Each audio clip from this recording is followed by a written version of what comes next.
Following is a repeat show that was previously broadcast on Unity FM.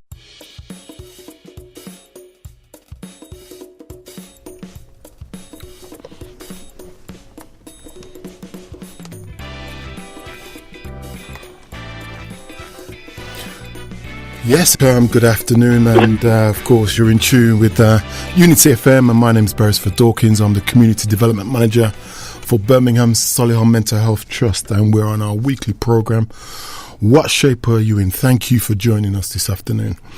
As you know, we asked the question to not only the trust that I work for, but to you, the local community. What shape are you in? And this program is about all things mental health and well-being. And as you know, we have some very good subject matters, some very good topics where we really invite you to join us on the program. And of course, as always, I'm going to say to you, if you want to join in, if you're listening to this program and you want to join in and you want to be part of a fantastic conversation, we've got a fantastic guest online today that we're going to bring him in shortly. Give us a call on 0121 772 8892. And of course, last week we had a fantastic caller, Mohammed Khan. He joined us last week and he just reminded us about purpose and, you know, the reason why we're here and the reasons why we should be community.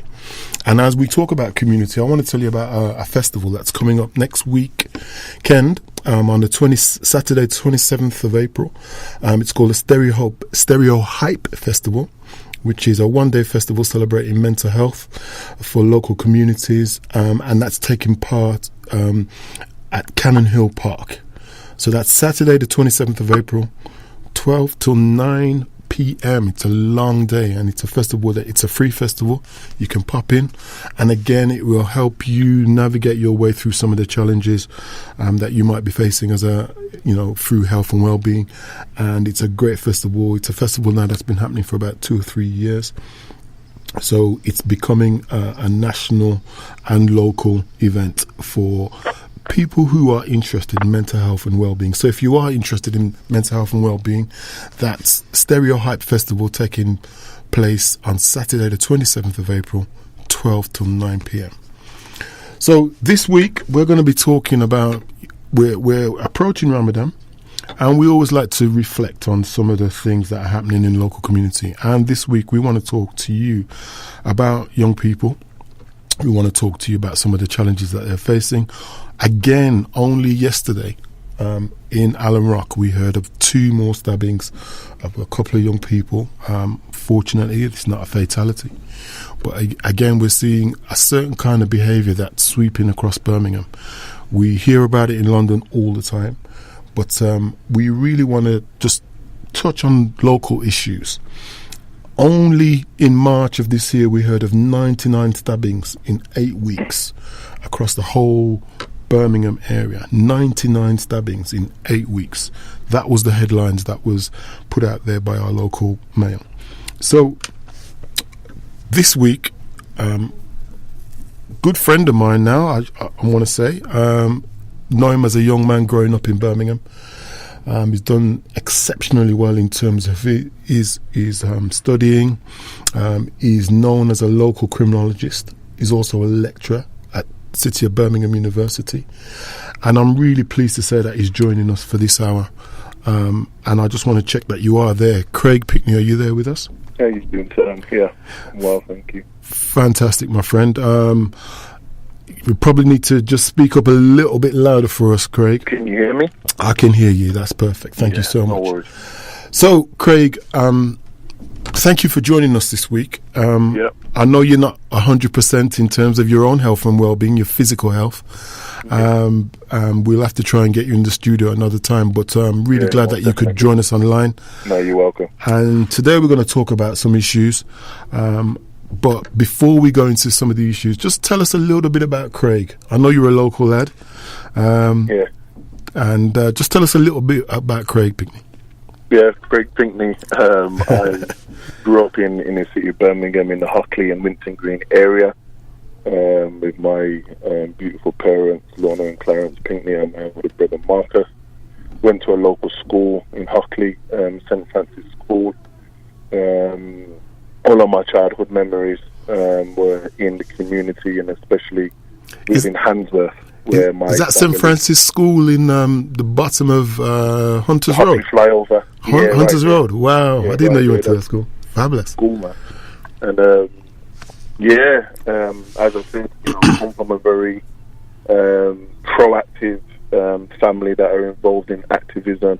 My grandmother, Mavis Pinkney, in the early 60s, opened up a community centre from her home, known as the Nightingale Project, and was one of the pioneers to open up the Muhammad Ali Centre. And when Muhammad Ali came over many, many years ago, he came to my grandmother's house, and really that was quite instrumental in terms of, some of the things that my grandmother and my grandfather was doing, and a lot of the community activists that we know of today were young people that attended the Nightingale Project. And I would say that, community work and working with people and the upliftment of community, I would say, is in my DNA. And all I've done is continued that torch from my uncles, from my grandparents, and my own parents, continuing to do that work in the community, which is much needed. In terms of just kind of like, the things that I've kind of more been interested in is more about understanding young people, young men and young women that become violent. And that's why I kind of pursued a background in youth and community work. I got a degree in youth and community development, and then went on to do a master's degree in criminology and criminal justice, and then went on to do a teaching qualification. And now currently I am doing my PhD, which looks at the phenomena of social media and the correlation between social media and violence, and what is triggering young people to become violent through social media platforms. So that's essentially me in a nutshell. Greg, thank you for that. That is excellent, and it really is going to help us unpack and some of the challenges that we face. You are the right man for the moment. The fact that you're local, that you really think that family is important, and the fact that community is important, because I believe, like you, family and community are the only things at the moment that's going to respond to some of the challenges that our young people are facing at the moment. So you've done quite a lot of studying. So tell us about your criminology.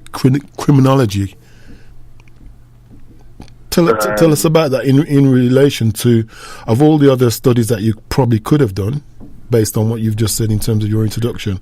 But why did you decide to go down the criminologist route?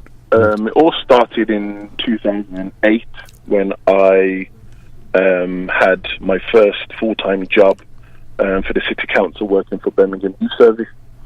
And I was working in a youth centre, a local youth centre in Handsworth called Oakland Youth Centre. And I had some of my best opportunities and experiences with young men, predominantly black young men. And one of the things that I was witnessing over the few years that I was there was a lot of young men were getting caught up in the trap, that I call it. So young men are seen, going in and out of prison. Young men that were caught up in selling drugs. Young men that lost hope. Young men that were becoming mentally ill. And young men just becoming statistics to the system. And I wanted to understand why. Why is it that these young men are doing this, knowing that there's opportunities, there's individuals in their lives that care for them? Why were they involving themselves in such behaviors? So then my curiosity led me to understanding crime, which meant then I wanted to go and then do a master's degree in criminology, which really kind of shifted my thinking and what I really thought I understood about people and what I understood about violence, or street violence, in which I talk about a lot in my research. And I kind of started to look more about environment, the environments in which young men and young women were living, especially in the city of Birmingham. We're talking about environments where young men and young women have no hope. The community is so disorganized. We're talking about religious institutions are doing brilliant work, but doing it in silos. We're talking about the educational system that's constantly failing our young people, and predominantly young people that come from specific communities are being failed by the educational system. We're talking about families and the wider community not understanding the reality of young people and the issues in which they're faced with on a day-to-day basis. We're talking about this idea that young people that have what I call perceived fear within their communities, that they can't navigate their way through a community or an environment, and they genuinely believe that they need to have weapons or they need to arm themselves or join gangs in order to keep themselves safe. And then we're also talking about individuals within our community that understand some of these issues and oftentimes unwilling to support and help young people around those problems. And then we talk about issues around the police, and we talk about, broken relationships within the police and the relationships between policing and community. We're talking about a long history of racism, institutionalized racism, and all of these things that I've mentioned, plus many more when we're talking about poverty and the impact of austerity and of lack of resource within those specific communities. You have young people that are making decisions, and those decisions are based on options that are limited to them. So many young people take what I call the easy cop, and they feel that they need to join, they feel that they need to sell drugs, because they witness and they see a system that is failing them and a society that don't seek to understand and meeting their needs. Okay, so there's a lot there, and we're going to try and unpack some of this for our listeners today. So, and again, listeners, if you want to join in on this conversation, please feel very welcome on 0121 772 8892. We're talking to criminologist Craig Pinckney. He's a local lecturer out of City of Birmingham University, and he's really here to really enlighten us on some of the challenges that our young people are facing. Again, as I said at the start of the program, some 99 stabbings in the last 8 weeks over March, and again last night we heard of 2 young men that was stabbed in some kind of violent act. So, Craig, there's a couple of things I want us to just discuss really and explore. So you're talking about young men. So what age groups are we talking about when we say young men? Yeah, young men between the age of 13 and 24. All right. So these are seriously young men, and this is right across the region. At the particular time, I was working in one particular area, so the northwest part of Birmingham, which covers your Handsworth, Hockley, Winton Green, Ladywood, slightly your Smethwick, and going into top part of Handsworth, going into West Bromwich. And over the years, North Birmingham was synonymous with that level of violence, wasn't it? Yes. And we're now starting to see this replicated, in my opinion, across the region. So, yes. Are there any lessons learnt from some of that behaviour? Because we spent a lot of investment, a lot of time. You talked about youth service, or I was around the youth service at that time as well, and Community Safety Partnership, Birmingham City Council, and several community groups that done some extensive work and some really good work as well. You mentioned some of the religious organisations that were doing some really good work, but again, working in silos. But that level of investment into young people and support for young people, how is it that we're seeing the same kind of behaviour being replicated across other points of the city?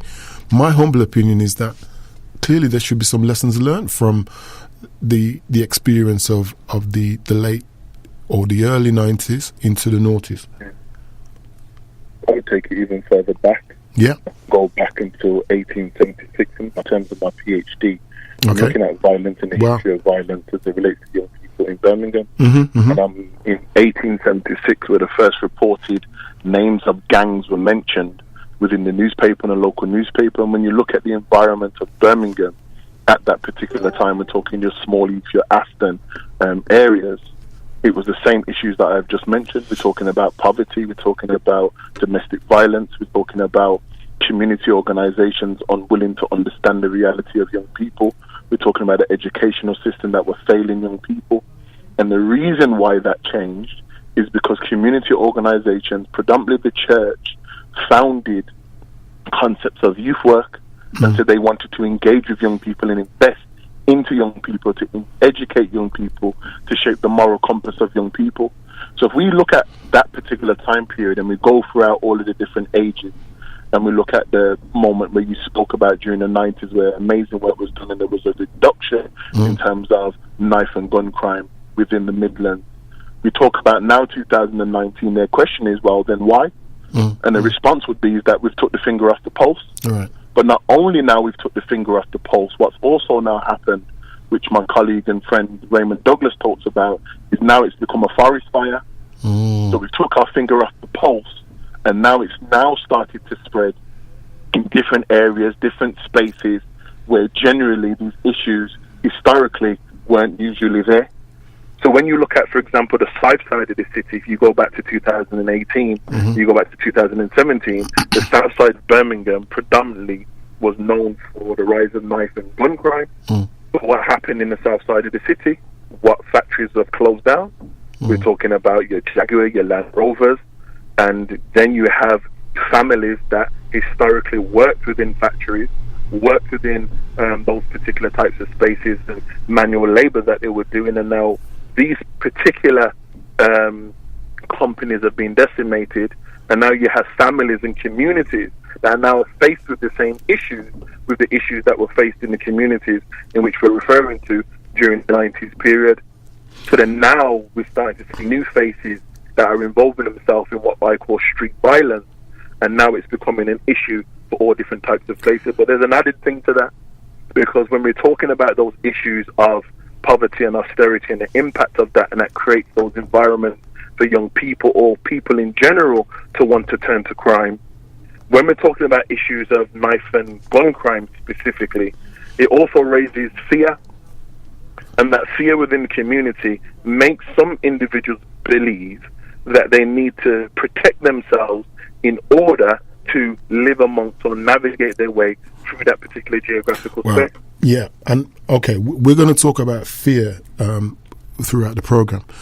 But again, I have to go back a little bit, because we said very clearly these are 13 to up to 25-year-olds, I think you said. Yeah. And here is the dilemma for me. We've got 13-year-olds who we are, and this is the royal we, describing as young people in gangs. Now, yes. I think there's an issue with how we relate to young people and terminology. So we're talking about young people who are in gangs, but yet we're talking about poverty and austerity. Now, the gangs that I'm used to, or the gangs that I'm aware of, where you're talking about whether it's the Italian gangsters or whatever, these are people that had resource, whether that be large property, whether they were really financially well off, and not only that, they were able to offer back to the community. So we're calling 13-year-olds who are living in poverty and austerity, who turn to violence for reasons that we'll discuss further on in the program. Yeah. We're relating them to gangs. Yes. I'm not sure we've got that right, Craig. Well, I think that we need to unpack the definition of what gangs is. From a definition perspective, we don't have a consensus in a European framework of what a gang actually is. But what you was referring to was organized criminal groups, which are organized gangs, which are your triads, your Italian, Russian, Serbian, Albanian mafias that will be professionally involved in criminal activity, and oftentimes involved in the selling or importing and exporting of Class A substances. And we see that in Britain as we see that in Britain as well, don't we? Across the country, and they operate in all of the major cities. And the problem is, however, is that they oftentimes operate in the grey and illegal marketplace. Yeah, see them, but you know that they're there because oftentimes these individuals are in positions of also power. These are individuals that generally are white, middle class, and come from wealthy backgrounds. Yep. But for some strange reason, it ends up into the hands of them same 13-year-olds. So when we talk about gang as a terminology, that also needs to be unpacked. Yeah. Because what I was referring to is street gangs. I wasn't referring to organized criminal groups. And that was going to be the wider conversation that I was going to have a little bit later, but we can address it now. Because when we talk about the concept of gangs, when we talk about violence, where do these young people get these firearms from? Where do young people get kilos of cocaine and heroin? Yeah. Because I'm sure unless there's a space in Birmingham that has the type of sun that is enabled to kind of manufacture particular products, it doesn't exist, so it gets here through some sort of channel, which is where organized criminal gangs operate. However, they know that there is a supply and demand, and they know that in certain environments and in certain communities across the country, there are going to be individuals that are prepared in order to take certain types of risks in order to have some sort of economic benefit. So when you look at them in terms of the communities that are oftentimes the most impoverished, the most disadvantaged, those that are left alone, you have an array of young people that are being failed by services and systems. Going back to my original point about options, when we're talking about young people, making the right and purposeful options of making a better life, for some of them, they find it very difficult because they're looking and thinking, well, you're telling me I should go to school, you're telling me I should go to college, you're telling me I should go to university. However, I don't see many people that are leaving those particular spaces and are doing very well economically. I don't see them doing very well socially or politically. So therefore, some young people then believe that that is the only way. And if they believe that is the only way, that then also create a culture of behaviors and a culture of thoughts. So then you have a young 13-year-old young man that doesn't necessarily have the education to be able to explore all of those different levels of achievement as it relates to education, as it relates to economics and business and other things, and they go to the options that is visible to them on their street corners. So they know that the man that's driving the Range Rover and the man that looks nice and the man that has all the women or the girl that, all the girls that are living a certain type of way, they believe that's the only option. So if I do this option as opposed to the option that people are telling me and I can't see the results, therefore I should make that particular option. But then this is a wider context of them. You look at movies, you look at games, you look at films, and you look at even soap operas. And the depiction of young people that may come from the inner city is always been depicted as they're the options that people essentially choose. Yeah, we're gonna come to the media and social media because I believe that's an hour's program all by itself, and I know that you're really genned up on that particular subject matter. But let's just stay with these 13-year-olds who are trying to navigate. So they go to school, and we know that there's some data that up to the age of 11, young people, generally speaking, are doing quite well up until the age of 11. But after the ages of 11, something changes. We start to see their whole navigation, their whole understanding of life. And I think you're touching on it. So we're looking at, young people are trying to look at, okay, I'm in my education. I'm actually quite bright. I'm doing well. But then they're seeing some things happening on the street which they're attracted to. I think Jay-Z calls them the shiny things, right? Which is the cars, the chains, the money, and all of those things, material things that they start to get attracted by. And therefore, mom, dad, and the immediate surroundings, those things that me and you had just talked about, which are really valuable things, are not so important anymore. Help us, try and understand that, because, that can only ends up in one way if you start to look at those shiny things. And you're right, the economics of that is really important. But are they looking for economics, or are they looking for peace of mind, or what? Help us understand that. Yeah, it's complex what you're asking, and I think I'm trying to do that. And I say, let me address it a different way. Then, sure. We live in a capitalist society, and a society that is around consumerism. So we have multinational, billion-dollar companies that market specific things around the world. Let's talk about fashion specifically. Let's talk about Nike, Adidas. Nike and Adidas is a great example. And all of these different types of things that market all day, every day, through music, through film, through adverts, through social media platforms that in order to look good in 2019, you need to have these things. So now we know that that's out there, and I'm talking about multi-billion pound corporations and organizations that put out all these marketing strategies to get people, human beings, to buy their products. Now let's go back to my original point, that you have young people that live in communities, that live in environments where they may be living on the poverty line. Them too are entitled to have the nice things that everybody else throughout society are also able to have and buy and get. Okay, Craig. However, the difference is... Craig, let's just hold that point for a minute, because we're going to have to go for a break. This is really interesting. Okay, so we're going to have to go for a break.